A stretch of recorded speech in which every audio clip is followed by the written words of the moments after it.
আল্লাহ তাআলা কিয়ামতের দিন সাইয়েদনা নূহ আলাইহিস সালামকে বলবেন, নূহ তুমি কি দাওয়াত পৌঁছিয়েছো তোমার উম্মতের কাছে? নূহ আলাইহিস সালাম বলবেন, হ্যাঁ আমি পৌঁছিয়েছি। এবার নূহের উম্মতকে আল্লাহ জিজ্ঞেস করবেন, এ নূহের উম্মতেরা, তোমাদের নবী নূহ কি দাওয়াত পৌঁছিয়েছে?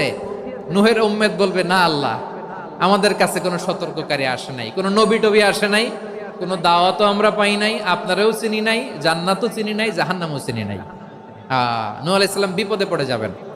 তখন আল্লাহ বলবেন, নূহ তুমি বললা পৌঁছিয়েছো, তোমার উম্মত বলে কিছু পায় নাই। নূহ তোমার কি কোনো সাক্ষী আছে? তোমার কথা আর তোমার উম্মতের কথা তো মিলে না। তুমি বললা তুমি আমার নির্দেশনা দাওয়াত পৌঁছে দিয়েছো, কিন্তু তোমার উম্মত বলে পায় নাই। নূহ তোমার পক্ষে কোনো সাক্ষী আছে? নূহ আলাইহিস সালাম বলবেন, আছে। কে? উম্মতে মুহাম্মাদি। তখন আমরা বলবো, আল্লাহ, আল্লাহর নবী নূহ আলাইহিস সালাম তিনি আপনি যা যা বলেছেন ঠিক তা তার উম্মতের কাছে পৌঁছে দিয়েছে। এবার নূহের উম্মতের সাথে আমাদের ঝগড়া লাগবে। তারা বলবে, তোমরা আসছো আমাদের হাজার হাজার বছর পরে, তোমরা কি করে জানলা? তোমাদের সাক্ষী ধর্তব্য হবে না? আমরা তখন বলবো, আমাদের কোরআনে তোমাদের নবীর নামে আল্লাহ তাআলা একটা সূরা নাজিল করেছেন, সূরাতে নূহ। আওয়াজ করে পড়েন আল্লাহু আকবার।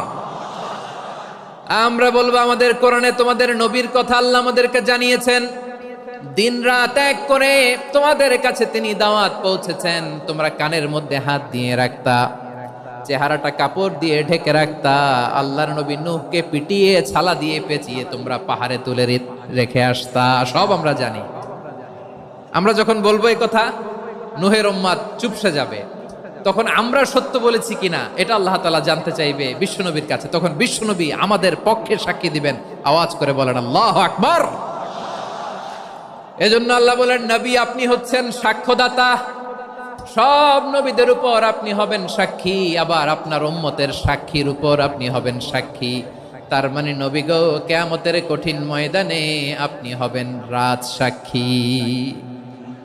বিশ্বনবী কি সাক্ষী? আওয়াজ করে বলেন, রাজ সাক্ষী, সব সাক্ষীর বড় সাক্ষী।